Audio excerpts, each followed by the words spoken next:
Hello everybody. Today I have an interesting subject, I think.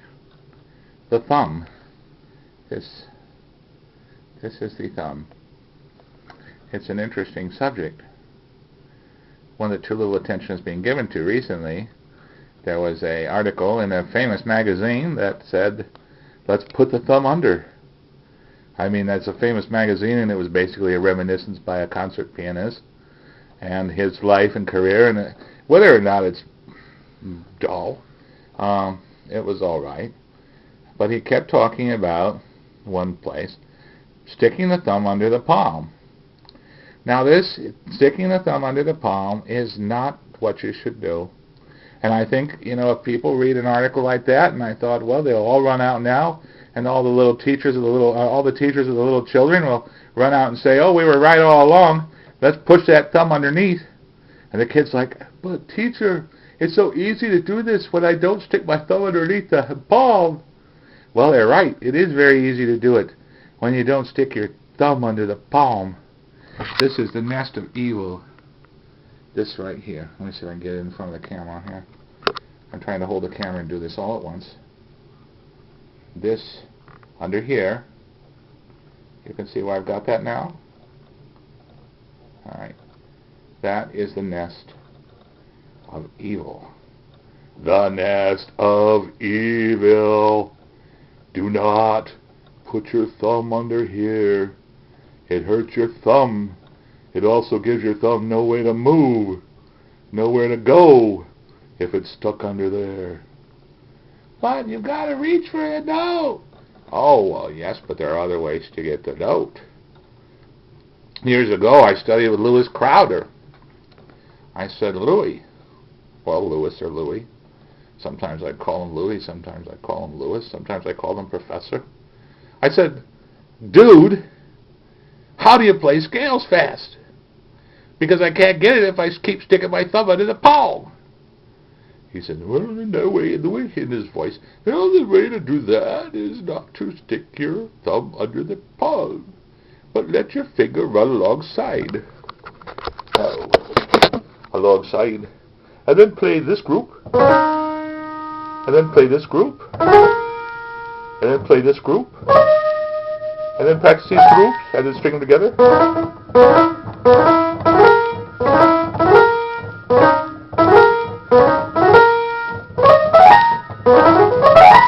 He says if there is any gap, no one will notice it at high speeds anyway. Even at low speeds.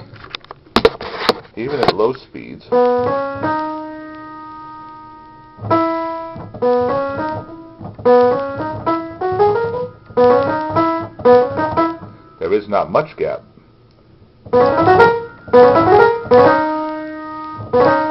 But this is not what I am advocating today.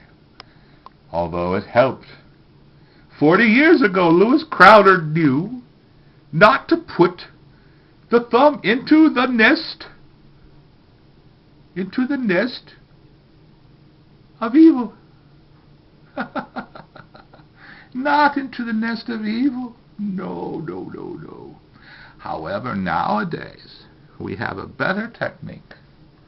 Yes, and we can do it much better and still not stick the thumb into the nest of evil.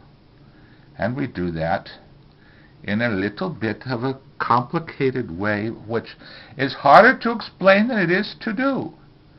But here it is. I'm going to switch my lens so I can now view myself looking at my hand.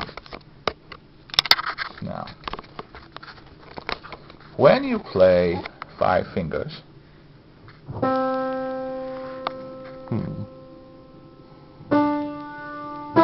this is 5 fingers from a rigid hand position. My hand and arm are not moving.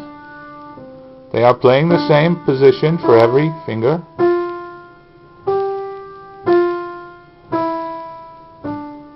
Oh, that hurts.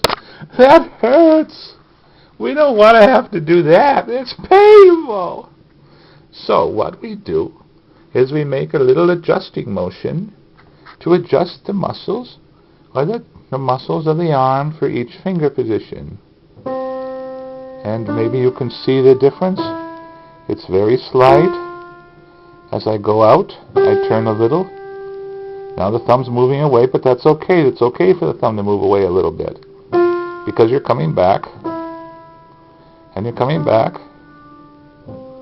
So now when I'm here, I'm in the correct position to play the thumb, and I move, and each finger, I place it for the correct horizontally, for the muscles to be over the right finger to play, and the pinky.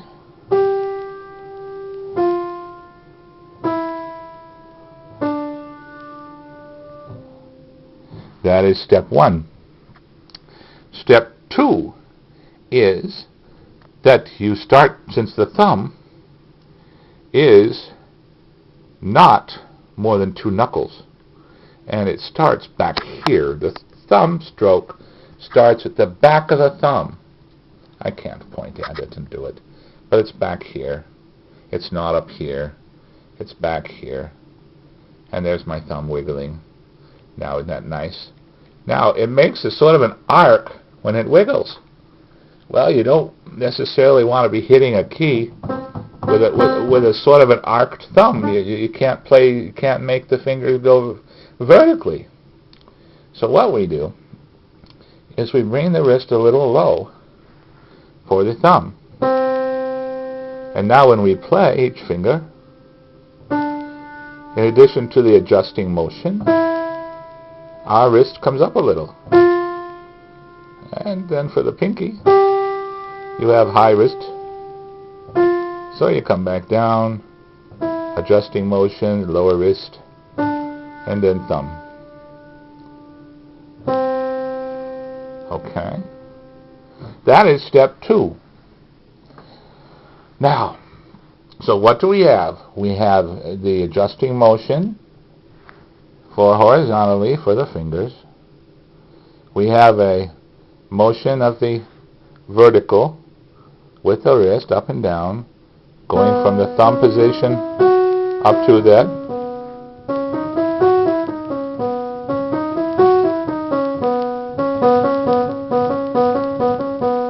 Okay, we have that.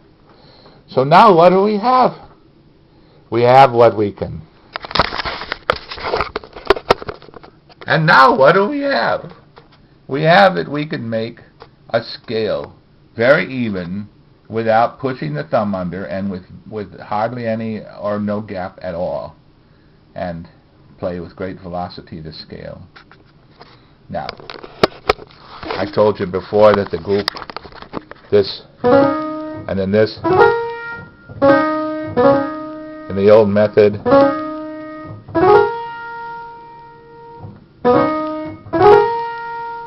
we would just let the thumb ride, and then by quick motion of the wrist, motion of the arm, we could bring it up. Okay, I haven't told you about another one, but we'll talk about that in a minute. Now the final one is this one.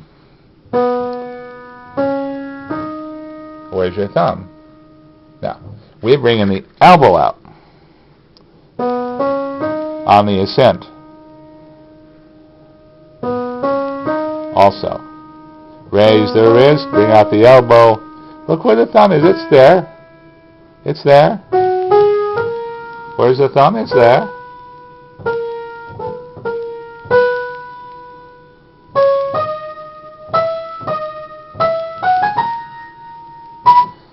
So these little wavy motions of the arm to bring everything into the right position on the ascent. Now on the descent, we can have this high, then come down this, elbow out, which also creates this situation where you can go this way and pretty much keep yourself out, elbow out on the descent. So now you have both a scale ascending with a slight pendulum-like wave of the arm, creating natural conditions for the thumb to deploy with no problem, no break, nothing like this. And on the descent, the elbow out, then it's easy because you make the same motions of the hand for the adjusting and go towards a thumb lower wrist position. But since the elbow is out, you still do not need to tuck the thumb under when you are playing going descending. So this is all I had for you today. I hope it was valuable to you. I would practice. How would I practice? First, I would practice the adjusting motion for individual fingers on 5 notes, C to G, just to get the adjusting motion for each muscle, for the muscle groups of each finger. And then after that, I would practice the wrist rising from thumb up towards the 5th finger, and then I would start with scales, slowly playing the groups. Actually, you can play the groups the way that Crowder taught me.